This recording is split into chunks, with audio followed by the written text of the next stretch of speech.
Good morning, YouTubers. T-Square with T-Square Talks. Hope everybody's having a great day. Got a great video for you guys today. Today, I want to talk a little bit about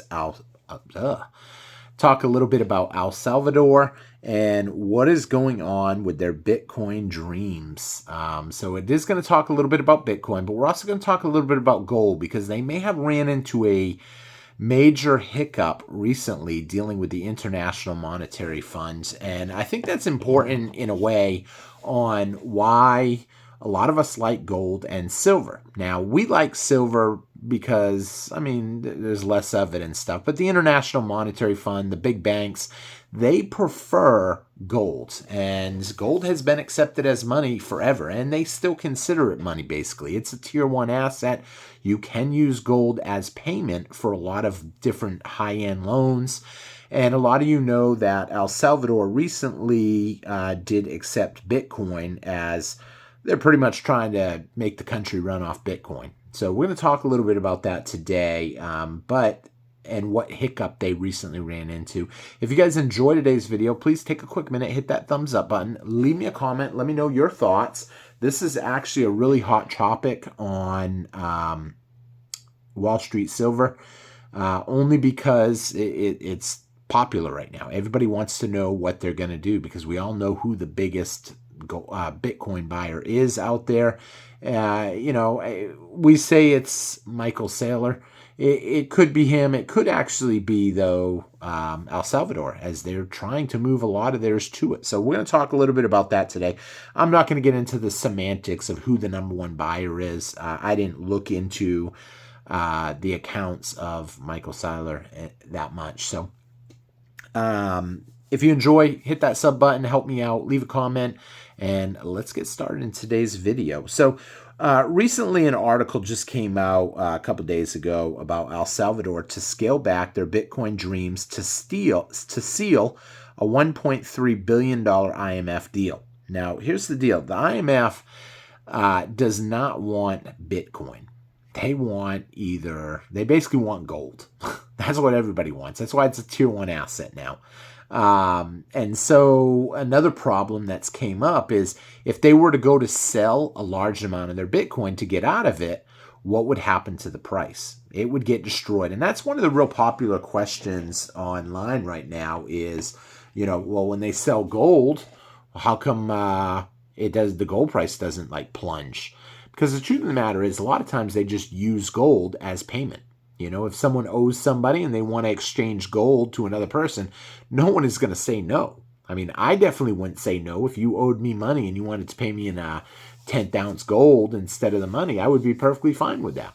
And the IMF wants gold.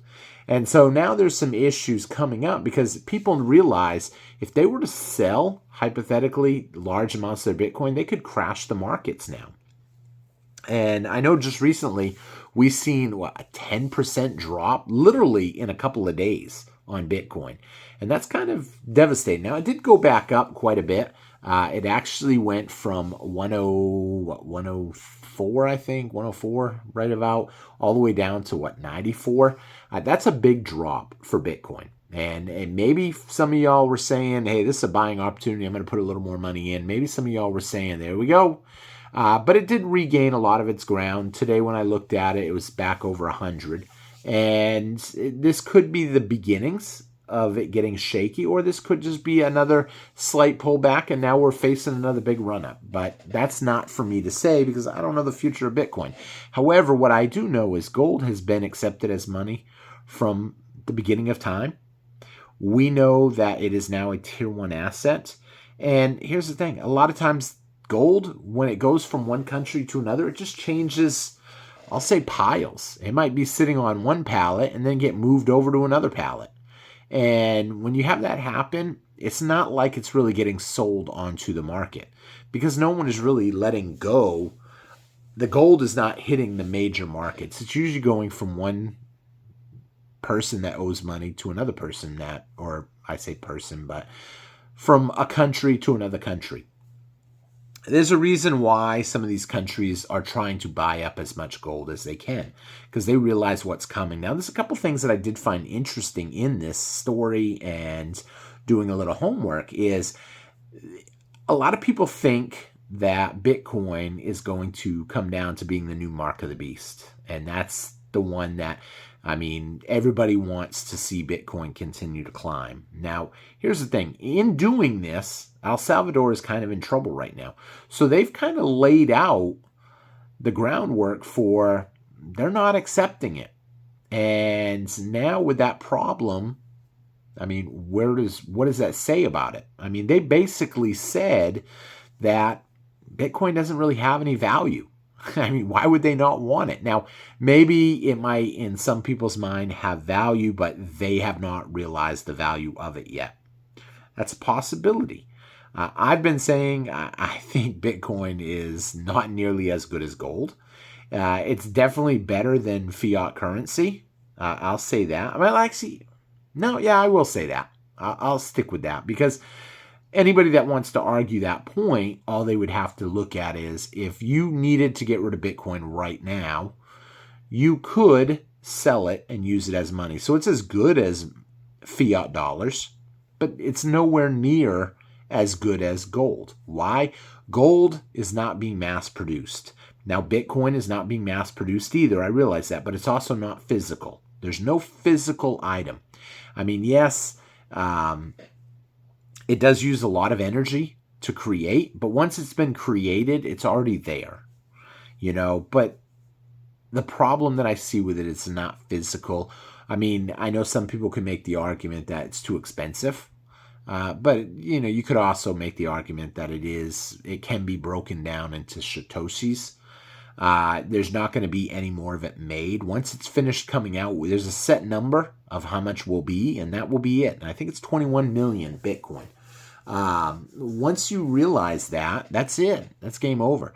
But who has all this Bitcoin when you really think about it too? A lot of it has been lost in electronic wallets. It will never come out as of right now unless they find a way to crack the system. Now, if they ever find a way to hack the Bitcoin system, it's going to cause a whole lot more problems than just the crash. I mean, people will lose their life savings instantly. I think it is very difficult for them to crack a wallet with the passcodes the way they are and stuff. So, I mean, that's not a concern for me. My concern has always been, one, it's not physical. One, that it's not really widely. I think more people will accept the gold coin than they will accept Bitcoin. Now, someone can challenge me on that, but I mean, gold is in our Constitution. Now, you might make the argument that, well, no, Bitcoin would be, but it wasn't around back then. There's just so many things about holding something physical that make sense. Now, I mean, let me know your thoughts. Do you think that the International Monetary Fund made the right choice? Do you think that, them not accepting, what do you think this says? If they're saying they're not going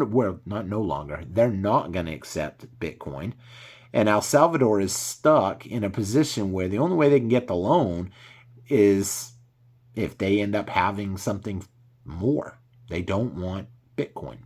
So we're seeing that. Now, what's going to happen, though, to the Bitcoin they already have? Will they start selling it off? Now, that hasn't been actually said, but I would expect to see some sort of slow sell-offs. And I find it interesting in the markets right now when I watch I always watch the volume that's being traded on a lot of this stuff. Same with gold, same with silver. And you're seeing big purchases, and then you're seeing big sell-offs. When you have something like that, that shows huge amounts of volume. Someone is obviously buying large amounts of Bitcoin, and someone's selling large amounts of Bitcoin. Or the public is starting to just push every last dollar they have into Bitcoin because, we just saw that big drop the other day, and now people are like, this is my chance to get in and make $1 million. But I would not be surprised to see some sort of big correction.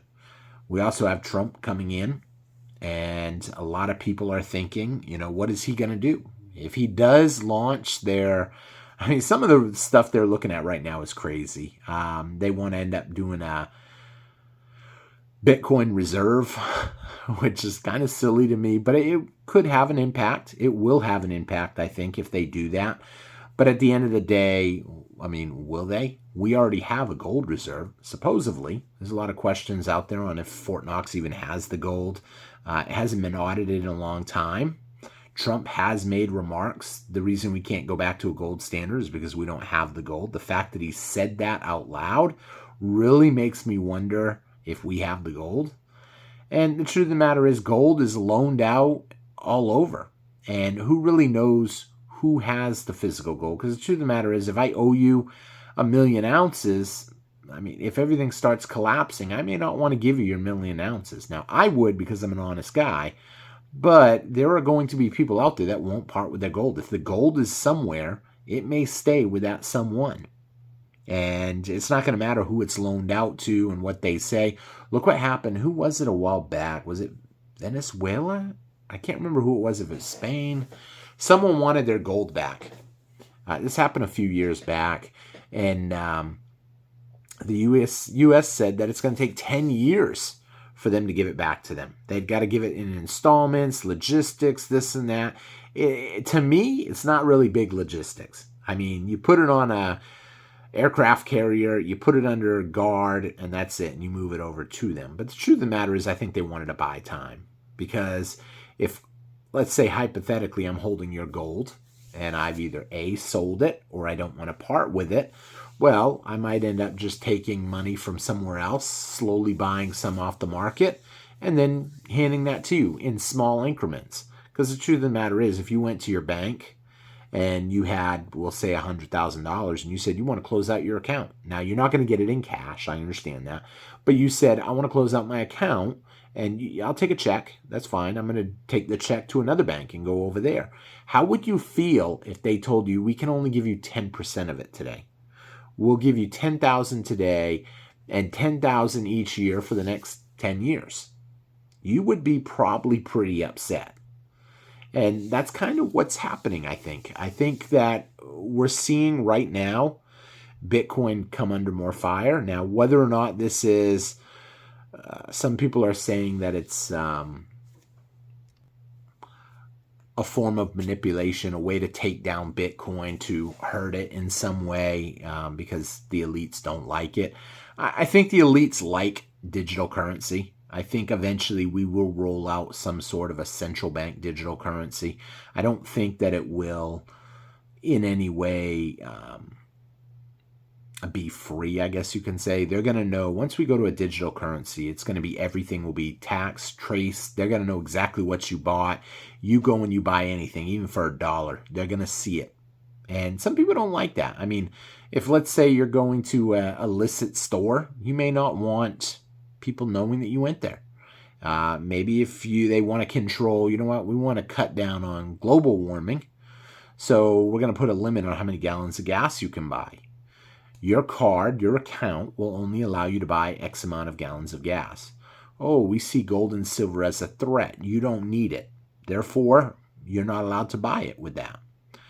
Pew-pews and pew-pew seeds, you got to understand. Are they going to say, you know what, you don't need those, and we're not going to allow you to buy them? That's where, cash kind of gives us a certain amount of freedom. Unfortunately, it doesn't hold value. And that's why I kind of think the government actually does like, in a way. Sorry, I got distracted when something popped up a minute ago. I think the government kind of does a little bit like cash, the certain parts of the government, the individuals, but I don't think the Federal Reserve likes it. I think the Federal Reserve wants complete control. That's why they wanted to come up with that $600. We're gonna any transaction after $600 has to be reported, and government kind of shot that down. Think about, I'm not going to say bribes or corruption money or hush-hush money or any of that, but you have to understand, it's hard to track that. And so we're going to see what happens. Now, I know some people might think this video was against Bitcoin. Maybe it was for Bitcoin, who knows? But that's not the case. The case is just bringing you what's going on. And I'm curious to see how this is going to play out right now, because this is a hot topic, especially for El Salvador. So we'll see. I mean, if El Salvador decides to start dumping their Bitcoin, they're going to have to be careful how they dump it. It's just like China holding U.S. dollar treasury bonds. they've got to be careful how fast they dump it. They can't dump it all on the market at once or it will destroy the value. And they don't want to see the value of what they're holding get destroyed. So all they can do is slowly keep pushing it out. Now, on these dips, it could be people, everyday people like us, buying it. Now, I know not us that are silver stackers or gold stackers, but something to think about. Gold, it's here to stay, I think. So we'll see what happens. It's definitely moving up. Did a video on it yesterday as we are continuing to rise higher and higher. We're over $2,700 now. Less than $100 away from its all-time high for gold. Silver, we've got a ways to go for the all-time high. Only a few dollars for its 11-year high a couple months ago. We could end up seeing that. I don't think we'll see silver hit another high this year. But the end of the year is only 20 days away. So, I mean, something to think about. Maybe 21. So we'll see what happens. I thank you all for watching. Hope you enjoyed the video. And I will see you guys again on T-Square Talk. Take care, everybody, and have a great day. Bye-bye.